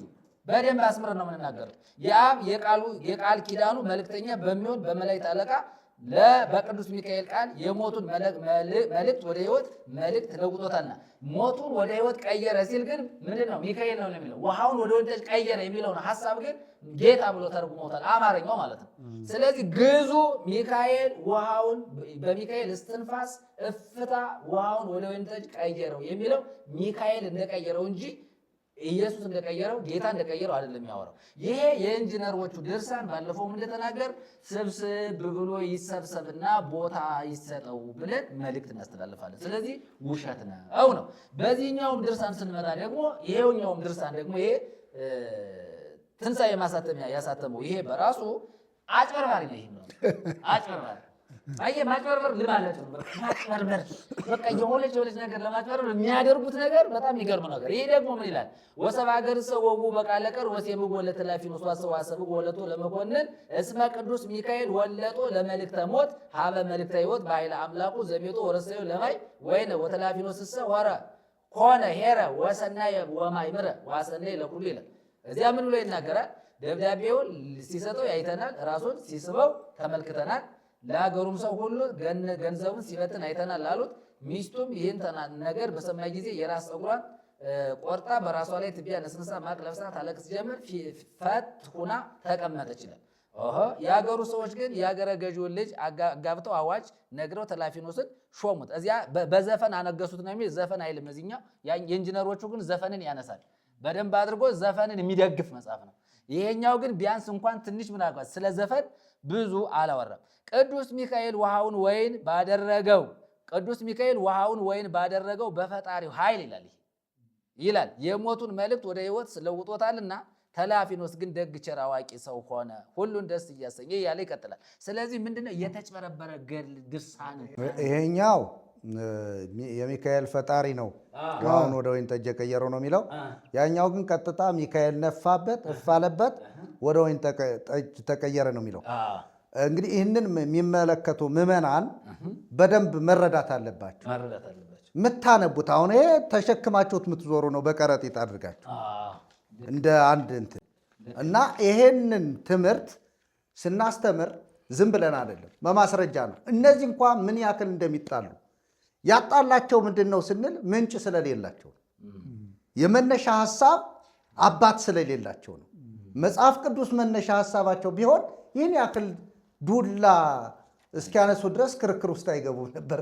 ያው ዱላ ማንሳት በሉት። እነዚህ እኮ ሕያዋን ቢሆኑ እነዚህ መጽሐፍት ይከታተቱ ነበር እና በደንብ እንዲከታተሉ ነው ይህንን የማሳሰብ የፈለጉትና ይቀጥሉ እና እንግዲህ ዚቁንም አየን፣ ሁለት ድርሳን ተመለከት፣ መጽሐፍ ቅዱሳችን ውዱን መጽሐፍ ቅዱሳችንን አየን። ትክክለኛው መረጃ ይሄ ነው። ይሄንን መሻር አይቻልም፣ መለወጥ መቀያየት አይቻልም። ይሄ ሳይፍ ይበላል ብትቀይር ራሱ ሳይፍ ነው ራሱ። ይሄ አይሆንም። ስለዚህ እዚህ ላይ እጅን ካነሳ እጅ ነው የሚመታው። ስለዚህ በእግዚአብሔር ቃል ላይ መቀለድ አይቻልም። ይሄን እንደፈለክ ማድረግ ትችላለህ። በእግዚአብሔር ቃል ላይ ግን ስልጣን የለህም እና በቃ ኪሳራ ውስጥ ናቸው ያላችሁ። ከሊቃውንቱ ጀምረን ከገድል ከድርሳን እያየን ነው። ነገር ግን የሚካኤል በዓል መዘዙ ወይና በቀለ መሬቱ አባት የሚካኤል ምን ያለንበት ነው የሚለው የወረደበት አይደለ? ወይና በቀለ መሬቱ እንዴ ሚካኤል አባት ሊሆን አይችልም። መንፈስ ነው እንዴ? አንድ ነገር ማይታችለ አባት አይደለም ሚካኤል። አባታችሁን ፈልጉ። አባት ነው እንዴ ሚካኤል? አይደለም። አባት የሚባለው እኮ ስጋና ደም ያለው ከስጋ ከደም የተወለደ እንጂ እንዴት አንዱን መልአክ ብድግ አድርገህ አባት ትላለህ? አባት ሊሆን አይችልም ሚካኤል በምንም ተአምር። ስለዚህ ወይና በቀለ መሬቱ ኧረ በፍጹም እንዲያውም ታቦታት የወረዱበት ቦታ ራሱ ነጋላ ነው። አስረግጬ ነው የምናገረው። ምክንያቱም የታቦት መውረጃ ተብሎ አይታረስ አይቆፈር እድሜ ልኩን ምርት የማይሰጥ ቦዘን የቦታ የት ነው ከተባለ ታቦት ይወርዱበት። እውነቱን ነው እኮ ሰው ስለሚሰበሰብበት ነው መሰለኝ። ደረቅ መሬት ነው። ደረቅ መሬት እድሜ ልኩን ሳር እንኳን ያበቅል ሳር እንኳን ያበቅል እንዴት ነው ያበቅላል? ነዶ እውነቴን ነው የምነግርህ። ታቦት የወረደበት ቦታ ሁሉ እድሜ ልኩን አይታረስም።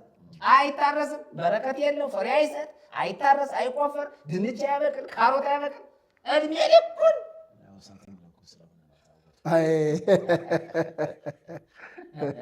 እንደዚያ ማካልከው እንደዚያ ካልከው ማዲያ እሳተ መለኮት ከሆነ ታቦቱ አጉሪ ሲያጅበው ዝም ይላል እንዴ?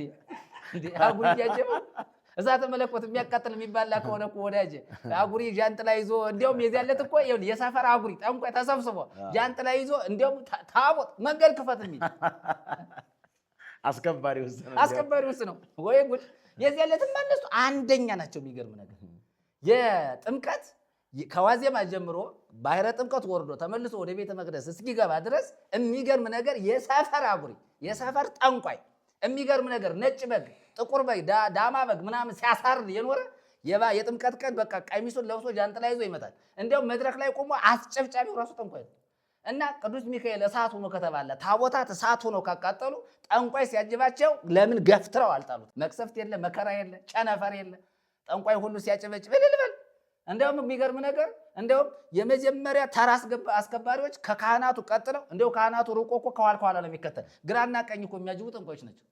በጠንቋይ የሚታጀብ በአስማተኛ በመተተኛ በሰፈር አጉሪ ጨሌ በሚቀድም የሚከበር ታቦት በእውነቱ ትክክለኛ ታቦት አይደለም።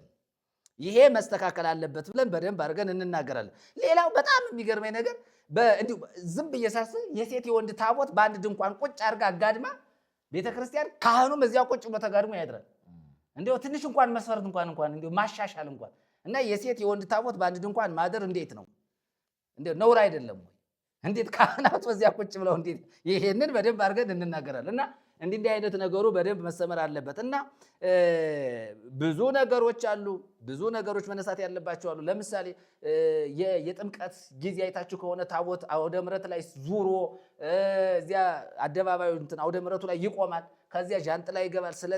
ስለት ጃንጥላ ብር የሆነ ነገር የሚያስገቡ አብዛኛውን ጠንቋዮች ናቸው።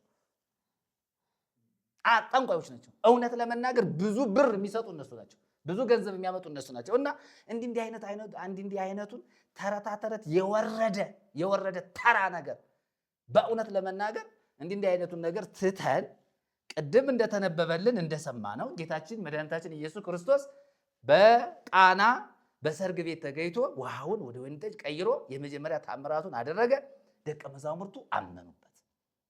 ይሄ ነው ልኩ። የመጽሐፍ ቅዱስ ልክ ውሃ ልክ ይሄ ነው። ከዚህ ውጭ የሆነ ትምህርት ግን ወደ ውጭ መውጣት አለበት።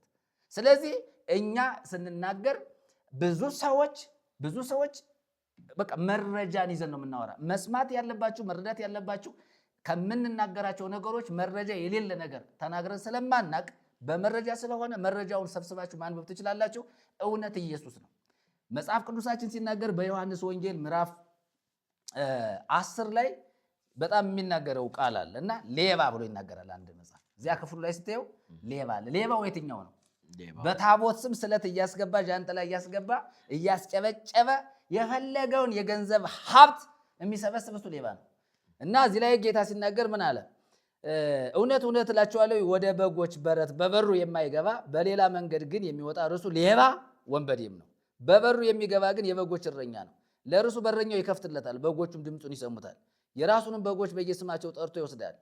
የራሱንም ሁሉ ካወጣቸው በኋላ በፊታቸው ይሄዳል። በጎቹም ድምፁን ያውቃሉና ይከተሉታል። ከሌላው ግን ይሸሻሉ እንጂ አይከተሉት፣ የሌሎችን ድምፅ አያውቁምና። ኢየሱስ ይህን ምሳሌ ነገራቸው፣ እነርሱ ግን የነገራቸው ምን እንደሆነ አላስተዋሉም ይላል። ከዚያ ኢየሱስም ደግሞ አላቸው፣ እውነት እውነት እላችኋለሁ የኔ የበጎች በር ነኝ። ከእኔ በፊት የመጡ ሁሉ ሌቦችና ወንበዴዎች ናቸው ይላል። አሁን በመንፈሳዊ ስም በታቦት ስም ስንት ገንዘብ እየተዘረፈ እንደሆነ ይሄ ሌባ ብሎ የሚናገረው ቃል በትክክል በደንብ መመርመር መቻል አለበት፣ መጠናት አለበት። ማን ነው ሌባው? ማን ነው አጭበርባሪ? ማን ነው ወንበዴው? እና ይሄንን በዚህ ቃል መሰረት ሌባው ማን እንደሆነ መጽሐፍ ቅዱስ ግልጽ አድርጓል። ከኢየሱስ ውጭ የሆነ ሁሉ ሌባ ነው። አስረግጠን ነው የምንናገር። ሌባ ወንበዴ ነው፣ ዘራፊ ነው። ስለዚህ ከዚህ አይነት ትምህርት ከተረገመ ካጋንንት ትምህርት ወጣችሁ ንጹሑን የእግዚአብሔርን ቃል በመማር ነፍሳችሁን እንድታድኑ ኢየሱስን አምናችሁ የዘላለምን ሕይወት እንድታገኙ ከአብ ጋር በክርስቶስ እንድትታረቁ በፈሰሰው በክርስቶስ ኢየሱስ ደም ታጥባችሁ ተቀድሳችሁ ንጹሐን ሆናችሁ ያለ ነውር ያለ ነቀፌታ ሆናችሁ ጌታ እስኪመጣ እሱን በመጠባበቅ እንድትኖሩ መልእክት እናስተላልፋለን። ዋናው ነገር የዚህ ሁሉ መረጃ መሰባሰብ ዋናው ነገር ኢየሱስን እንድታውቁት ነው። ገድሉ ላይ ተንጠልጥላችሁ እንድትቀሩ አይደለም። ገድልማ አለ በቤታችሁ። እሱን ለመናገር አይደለም፣ ለማጽናት አይደለም፣ ገድሉ ለማፍረስ ነው የመጣ ነው። አፍርሰን እውነቱን እንነግራቸዋለን እና ኢየሱስ ጋር ከእውነተኛው በር ከኢየሱስ ጋር ተገናኙ፣ በበሩ በኢየሱስ ግቡ ለማለት ነው። እግዚአብሔር ይባረክ። እንግዲህ የቃና ዘገሊላን ታሪክ በመጽሐፍ ቅዱስና በድርሳናት እንዲሁም በመጽሐፈ ዚቅ እንዳየነው ምን ያክል ከመጽሐፍ ቅዱስ የራቁ ሐሳቦች እና ድርሰቶች እንዳሉ በደንብ አድርገን ያየነው ጉዳይ አለ። ለምሳሌ መጽሐፈ ዚቅ በጣም በሊቃውንት ዘንድ ያው ሊቃውንት የተባሉት አቋቋም መምህራን ሲጸነጽሉት፣ ሲወርቡት፣ ሲያሸበሽቡት የሚያድሩ መጽሐፍ ነው እና አንዱ ቅድም ያነሱት ይሄ ይቤ ሚካኤል ሰባይኩ ከበደብር በቅድመ ዮሐንስ መጥምቅ ያው ዮሐንስ ሲያጠምቅ ያኔ የለም እኮ ባለፈው እንዳነበብ ነው የለም እኮ ምን ልክ ዮርዳኖስ ሸሸች ምናምን እንዳሉት የሐሰት የተጨመረበት ከዛ በሙሴና በኤልያስ በአማኞች ነቢያቶች ፊት አመሰገንኩ አለ ሚካኤል ብለው ያስቀ ከዚህ የበለጠ እግዚአብሔርን መስደብ አለ? ከዚህ የበለጠ እግዚአብሔርን ማዋረድ አለ? እግዚአብሔር አይዋረድም እንጂ እሱን የሚያዋረደው አንድ አካል የለም። ይዋረዳታል እንጂ እያንዳንዱ እግዚአብሔር ቢዋረድ ኑሮ በዚህ መልክ ነበር የሚዋረድ ነበር። በእነዚህ ትምህርት እንዴት ተውት እስቲ ኢየሱስንስ ሽማ ለማርያም ትንሽ ከሱ ከፍ አድርገው ክብር ይስጧል። እንዴት እግዚአብሔር አብን ልጁን የላከውን እንዴት ነው እሱን መደፋፈር ውስጥ የገቡ የሚለው በጣም ሊታሰብበት ያስፈልጋል። ኢየሱስ ሰው ሆኖ ስለመጣ ወልድ በተለየ አካሉ ሰው ሆኖ ስለመጣ ትንሽ ወረድ ያደረግነው ስለመሰላቸው ሰውም ስለሆነ ለመዋረድም ስለመጣ ለመክበር ሳይሆን ሊዋረድ በሰዎች እጅ ተላልፎ ሊሰጥ ስለመጣ በነ ጲላጦስ አማካኝነት እኮ ተገርፎ ተላልፎ ነው የተሰጠ ኢየሱስ። ከዛ ተሰቀለ፣ ሞተ፣ ተገረፈ፣ ተተለተለ፣ ቆሰለ፣ ደቀቀ መጽሐፍ እንደሚናገር እግር በቃ ለዚህ ነው ዝቅ በማለቱ ምክንያት ነው ያለ ልክ እግዚአብሔር ከፍ ከፍ አደረገው ሚል እንዴት አብን ሄደው ይገርባል ዲውዱ ሚካኤል ነው የሚሻለን ይቤ ሚካኤል ብለው የሚካኤል ልጆች ሆነው ቁጭ አባታቸው ሚካኤል መላካቸው ሚካኤል በጣም ይገርማሉ እኮ እነዚህ ሰዎች። ስለዚህ እንዴት ነው ይሄንን ማያርሙ? ኒቱ ነው ሊቃውንት የሚያሰኛቸው። ሊቃውንት ያሰኛቸዋል። አሁን ይሄን ያክል ግፋፎ ተሸክሞ ሊቃውንት ያሰኛል። ይህንን ይዞ ደግሞ በቃ ሃይማኖታችን ተነካ። ምኑ ነው የዚህ ላይ ከየትኛው ድርሳን ነው የመሰረትከው? እሺ ከሁለቱ ድርሳን በየትኛው መሰረትከው? ይሄ እኮ ሁለቱን እያነበብን ነው። ሁለቱ እኮ ተጣሉባቸው። ልብ ያለህ ስማ፣ ጆሮ ያላችሁ ስሙ። እስኪ ለህሊናችሁ ብላችሁ እናንተው ራሳችሁ ፍረዱ። ድርሳናቱ ራሱ እየተጣሉላችሁ የትኛውን ነው እግዚአብሔር የሚቀበልላችሁ? ሚካኤልስ ራሱ የሚቀበል ቢሆን የትኛውን ነው የሚቀበል? ሲጀመር አንተና ሚካኤል ምን አይነት መግባባት ኖሮ ነው ሚካኤል እናንተ የምትግባቡት? እና በጣም የሚያሳዝን ጉዳይ ነው። መጽሐፍ ቅዱሳችን ግን እውነተኛ የእግዚአብሔር ቃል ኢየሱስን ነው የገለጠልን። የጌታን ክብር ነው ያሳየን። ክብር ለስሙ ይሆንለት። ቀሲስ እንግዲህ ሁለቱን ሀሳብ ሰምተዋል። እሱ ይናገሩና እያጠቃለን እንሄዳለን። መልካም እንግዲህ ክብር ሁሉ ለአምላካችን ለእግዚአብሔር ይሁን። እድሉን የሰጠን ደግሞ ስለ ጌታችን ስለ ኢየሱስ ክርስቶስ የመጀመሪያውን ታምር ስንሰማ የሚያስደስት ነው። መርጌታ ኃይለ ልዑል በእውነት በሚገባ ጌታችን ኢየሱስ ክርስቶስ የመጀመሪያውን ክብሩን የገለጠበትን ተአምራት ያደረገበትን ቀድመን በመስማታችን እግዚአብሔር የተመሰገነ ይሁን። ልዩ የሚያደርገው እንግዲህ በኢትዮጵያ ኦርቶዶክስ ተዋሕዶ ቤተክርስቲያን በዓላት ሲከበሩ የበዓሉን ባለቤት ወደ ጎን በመተው ሌላ የበዓል ባለቤት በመፍጠር ወይም በማዘጋጀት ነው። እንግዲህ የጌታችን የኢየሱስ ክርስቶስ ተአምር የመጀመሪያውን የጻፈልን ወንጌላዊው ዮሐንስ በሰርጉ ቤት እሱ ብቻ ነው የተገኘው። ከአራቱ ወንጌላት ዮሐንስ ይለያል። ከአራቱ ወንጌላት የሚለየው ዮሐንስ ስለ ሰርጉ ቤት ተአምር ዮሐንስ ብቻ ነው የዘገበልን እና ዮሐንስ ግን እዚህ ጋር የዓይን ምስክር ሆኖ እዛ ጋር የተፈጸመውን ተአምር በሚገባ ለባለቤቱ በመስጠት እንግዲህ ዮሐንስ ሲጽፍ ወንጌሉን ሲጽፍ ከመጀመሪያው ነው የጀመረው። የዮሐንስ አጻጻፍ ከሶስት ወንጌላውያን ይለያል። ሌሎቹ የጀመሩበት አለ። ዮሐንስ ግን በመጀመሪያው ቃል ነበረ ብሎ በጣም አጉልቶ ሊያሳይ የፈለገው ማንን ነው ስንል ዮሐንስ በወንጌሉ ክርስቶስን ኢየሱስን ብቻ ነው። ሌላ አይደርትም ዮሐንስ።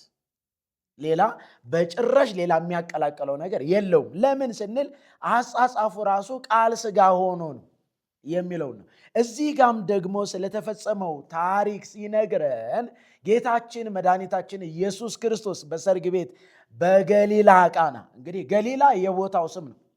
ገሊላ ቃና የሚባለው የቦታው ስም ነው። የሰርጉ ቤት አይደለም፣ አካባቢውን ነው፣ ሀገሩን ነው የሚጠቅሰው። እንደውም እኮ ውሸታቸው እኮ ዶኪማስ ነው የሚባለው የሰርጉ። አሁን ይሄ ቦታው ገሊላ የሚባለውን በገሊላ ቃና የሚባለውን ከገሊላ ወደ ዮርዳኖስ መጣ ብለን ስለ ጥምቀት አውርተናል አይደለ? ከየት መጣ? ከገሊላ ወዴት መጣ? ወደ ዮርዳኖስ። አሁን ገሊላ የነበረበት ቦታ ነው እና እዛ በገሊላ ቃና ያደረገውን ተአምር ደግሞ ዮሐንስ ሲጽፍልን ክብሩንም የሆነውንም ተአምር በቀጥታ የሰጠው መርጌታ ኃይለ ልዑል እንደ አብራሩልን ለጌታችን ለኢየሱስ ክርስቶስ ነው፣ ለባለቤቱ ተአምር ላደረገው አካል። ስለዚህ ይህንን ደግሞ ዮሐንስ እዛው ሆኖ ያየውን ተአምሩን በግልጽ ለጌታ ለኢየሱስ ክርስቶስ ተአምራቱን እንዳደረገ ይነግረናል።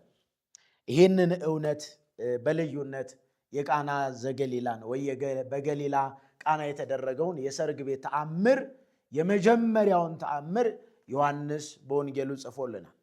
ይህ እውነት እያለ ታዲያ እንግዲህ በኢትዮጵያ ኦርቶዶክስ ተዋሕዶ ቤተክርስቲያን የሚከበረው በጥር 12 የሚከበረው ግን ሚካኤል ነው።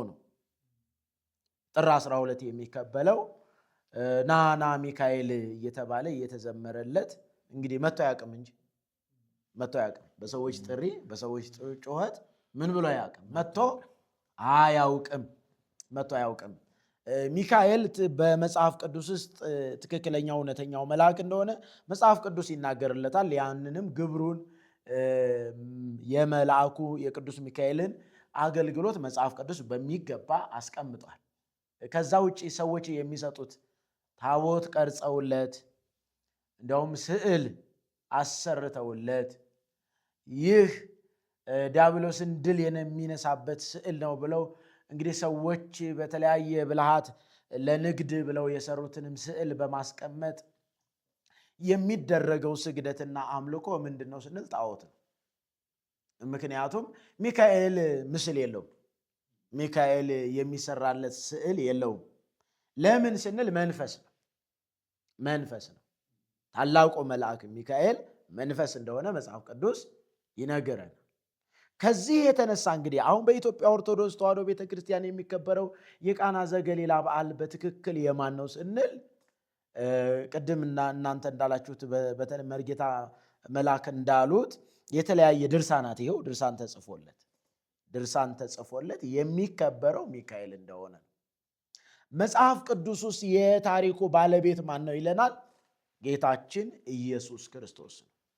የክብር ሁሉ ባለቤት፣ ፍጥረታት የሚሰግዱለት፣ መላእክቱ ቅዱስ የሚሉት የጌቶቹ ጌታ የነገስታቱ ንጉሥ ኢየሱስ ክርስቶስ የመጀመሪያውን ተአምራትን እንዳደረገ በዚህ የታሪኩ ባለቤት ኢየሱስ እንደሆነ ይነግረናል። ነገር ግን አሁን በኢትዮጵያ ኦርቶዶክስ ቤተክርስቲያን ያለው ተሐድሶ ያስፈልገዋል የሚለውን አሁንም ዛሬም ደግሜ የማነሳው ለፍጡር የአምልኮ ስርዓት፣ ስግደት፣ ታቦት ተቀርጾለት ቤተ ክርስቲያን ተሰርቶለት የሚደረገው ስርዓት ይህ የሊቃውንቱንም ውድቀት የቤተ ክርስቲያንንም ስርዓት ያፋለሰ ነው። ሊሰመርበት የሚገባው ጉዳይ ያፋለሰ ነው።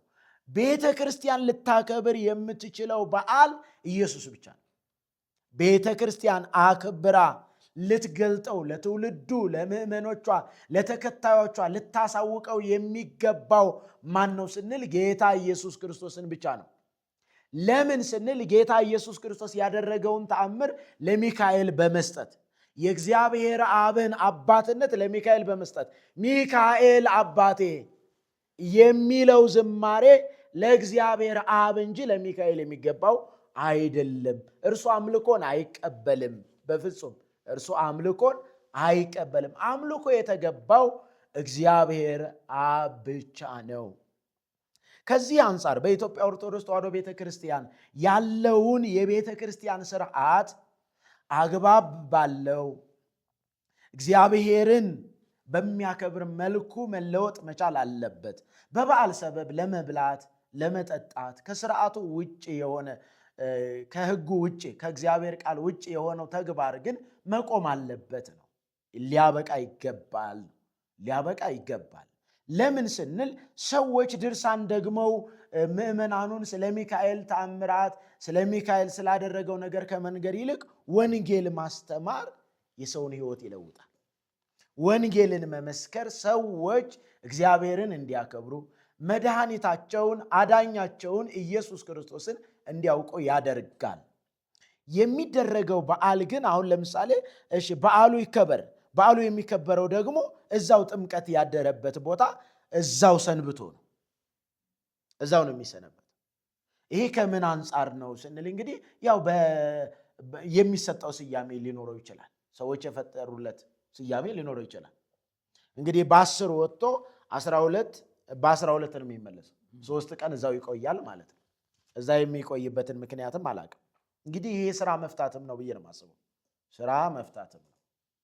ለኢትዮጵያውያን ትልቅ ችግር የሆነው ካላንደር ነው። ለምን ሰዎች ሰርተው እንዳይለወጡ በዓል በሚል ሰበብ ሰዎች ወደ ስራ እንዳይሄዱ መንገድ ተዘጋግቶ ሰዎች ስራ ፈተው ታቦት እያከበሩ ነው በሚል ሚካኤል ይከብራል በሚል የከበረው ኢየሱስ ክርስቶስ ብቻ ነው። ቅድም እንደሰማነው ክብሩን የገለጠው ሊከበር የተገባው ጌታችን መድኃኒታችን ኢየሱስ ክርስቶስ ነው። ከዚህ አንጻር ምን አለው ስንል የሚፈጸመው ስርዓት ተፋልሷለው፣ እርስ በርሱ የሚጋጭ ነው። መጻሕፍቶቹ የሚጋጭ ናቸው። ታሪኮቹ እርስ በርሳቸው የሚጣረሱ ናቸው። መጽሐፍ ቅዱስ የነገረን እውነት ግን ሊሰመርበትና ሊታመንበት የተገባው የትኛው ነው ስንል መጽሐፍ ቅዱስ ይዞ ያለው መጽሐፍ ቅዱስ የሚያስተምረንን እውነት በመረዳት እግዚአብሔርን ልናከብር፣ ሰውም ደግሞ ሕይወት እንዲያገኝ ወንጌልን ልንሰብክ፣ ወንጌልን ልንነግረው ለምእመኑ ዛሬ ቃና ዘገሊላ ነው። የሚካኤልን ታቦት ኑ አጅቡ፣ ኑ ይሄንን አድርጉ። ይሄ ፈጽሞ ስህተት ስለሆነ ሰዎች ወደ ወንጌል ዘወር ይሉ ዘንድ ሊቃውንቱም፣ ጳጳሳቱም፣ ቀሳውስቱም ምዕመናኑም ደግሞ በማስተዋል አሁን በዚህ ዘመን ነገሮች ሁሉ በአደባባይ በግልጽ በታወቁበት ዘመን በማይገባ ሁኔታ ጊዜን ማባከን ተገቢ አይደለም። ከዚህ አንጻር የሚካኤል በዓል ሳይሆን ትክክለኛው ጌታችን መድኃኒታችን ኢየሱስ ክርስቶስ ተአምር ያደረገበት ነው። ይህንን ተአምራት ደግሞ ሰዎች እንዲያከብሩ በዓል እንዲያደርጉ የሚያዝ መጽሐፍ የለም። በዓሉ ይከበር፣ በዚህ ቀን ጌታ ኢየሱስ ክርስቶስ የመጀመሪያውን ተአምር ያደረገበት ስለሆነ ሰዎች ይህንን ያክብሩት የሚል መጽሐፍ ቅዱሳዊ ትእዛዝ ስርዓት የለም። በዓል እንዲከበር ሰው እንዲያከብረው የተገባው ማንን ብቻ ነው? ኢየሱስን ብቻ ነው። ሰው እንዲፈራ የተገባው ማንን ነው? እግዚአብሔርን ነው። ነገር ግን የተለያየ ሲስተምና የተለያየ ተግባር ፈጥሮ ሰዎችን ስራ ማስፈታት፣ ሰዎችን ያለ ተግባር ማዋል፣ የማይከበረውን ግዑዝ ነገርን ይዞ ይሄ እንግዲህ አንዳንዱ ስዕል አይታችሁት ከሆነ ይህንን ባለፈውም ተናግሬያለሁ። ይሄ ሚኒስከርት የለበሰ ስዕል ይዞ ይሄ ሚኒስከርት የለበሰ ይሄ በዘመንኛው ቋንቋ ነው። ሚኒስከርት የሚባል አለባበስ አለ አይደለ? እሱን ለብሶ ይሄ መልአክ የሚካኤል ስዕል ነው። ይሄ ኧረ ፈጽሞ መጽሐፍ ቅዱሳዊም አይደለም፣ መንፈሳዊም አይደለም። ከዚህ አንጻር ሊከበር የሚገባውን እግዚአብሔርን ማክበር፣ ሊመለክ የሚገባውን እግዚአብሔርን ማምለክ ይገባል። ከዚህ አንጻር በዓሉን በተመለከተ እውነታው ይሄ ነው። ተመልካቾቻችንና አድማጮቻችን የእውነት ሰው ሊከተለው የሚገባ ማንን ነው ስንል በትንቢተ ኢሳይያስ ምዕራፍ 51 ላይ ያለውን አንድ ነገር ልበልና ወደ ማጠቃለያው እሄዳለሁ። ትንቢተ ኢሳይያስ ምዕራፍ 51 ላይ እናንተ ጽድቅን የምትከተሉ እግዚአብሔርንም የምትሹ ስሙኝ፣ ከእርሱ የተቆረጣችሁበትን ድንጋይ ከእርሱም የተቆፈራችሁበትን ጉድጓድ ተመልከቱ። ወደ አባታችሁ ወደ አብርሃም ወደ ወለደቻችሁ ወደ ሳራ ተመልከቱ ይላል። አብርሃም ጣዖታትን ከማምለክ ከካራን እግዚአብሔርን አምኖ የእግዚአብሔርን ቃል ሰምቶ እግዚአብሔርን ወደ መከተል እንደወጣ ልንከተለው የሚገባው አብርሃም ያመነውን። አብርሃም እግዚአብሔርን አመነ፣ ጽድቅ ሆኖ ተቆጠረለት። ያመነው እግዚአብሔርን ነው። ስለዚህ እምነት እግዚአብሔር ነው። በትንቢተ ኤርምያስ ምዕራፍ 17 ቁጥር 7 ላይ በእግዚአብሔር የታመነ እምነቱም እግዚአብሔር የሆነ ሰው ብሩክ ነው ይለናል። እንግዲህ እምነት እግዚአብሔር ነው። ልምናምነውም ልንታመንበትም የሚገባ እግዚአብሔር ነው። አብርሃምም የእምነት አባት የሆነው ማንን ተከተለ? ማንን አከበረ? ማንን አመነ ስንል መጽሐፍ ቅዱሱ የሚነግረን እግዚአብሔርን እንዳመነ ነው። እግዚአብሔር ደግሞ ሰው ሊያምንበት የሚገባውን እውነት በልጁ በኢየሱስ ክርስቶስ ገለጠ። በልጁ የሚያምን የዘላለም ሕይወት አለው። የዘላለም ሕይወት ያለው ልጁን ኢየሱስ ክርስቶስን ትተህ መልአክ የምትለው ሙሴ እኮ አያስፈልገኝም አለ። እኔ መልአኬን እሰድልሃለሁ ስል ኖ አንተ ካልወጣ አታውጣን አለ። መልአክ አያስፈልገኝም አለ። መልአክ የሚያስፈልግ ቢሆን እኮ እነ ሙሴ መልአኩን እሰድልሃለሁ እርሱ ያሳያል ሲለው እርሱን ይከተል ነበር። እርሱን አልተከተሉ፣ መልአክን አልፈለጉ። መላእክቱን ስንፍና ይከሳቸዋል። ነገር ግን ትጉህ ዘይነው የማይተኛው የማያንቀላፋውን እውነተኛውን አምላክ እግዚአብሔርን ትከተሉ ዘንድ በልጁ በኢየሱስ ክርስቶስ አምናችሁ የዘላለም ሕይወት ይሆንላችሁ ዘንድ በዓልን ከማክበር ወጥታችሁ እግዚአብሔርን ታከብሩ ዘንድ አጽንኦት ሰጥተን መልእክታችንን እናስተላልፋለን። ለኢትዮጵያ ኦርቶዶክስ ተዋሕዶ ቤተክርስቲያን ታድሶ ያስፈልጋል። አሸንክታብን ይሄን ድሪንቶውን የተደረተውን የጣዖታትን ስብስብ አውጥቶ በመጣል እግዚአብሔር በቤተ ክርስቲያን ይከብር ዘንድ ልጁ ኢየሱስ ክርስቶስ የከፈለው የከበረው ቅዱስ የሆነው ደሙ ለሰው ልጆች የሰጠው ሕይወት ይታወቅ ዘንድ በማስተማር ትውልዱን ታስመልጡ ዘንድ እናንተም በንስሐ ታመልጡ ዘንድ መልእክታችንን እናስተላልፋለን። የእግዚአብሔር ጸጋና ሰላም ይብዛላችሁ። እሺ፣ እግዚአብሔር ይባርክዎት ቀሲስ። ጥሩ ማሳሰቢያ። የቄስ ስራ እንደዚህ ነው። አንዳንድ ጊዜ ማውገዝም ነው። አውግዣለሁ ማለት እኮ አለ።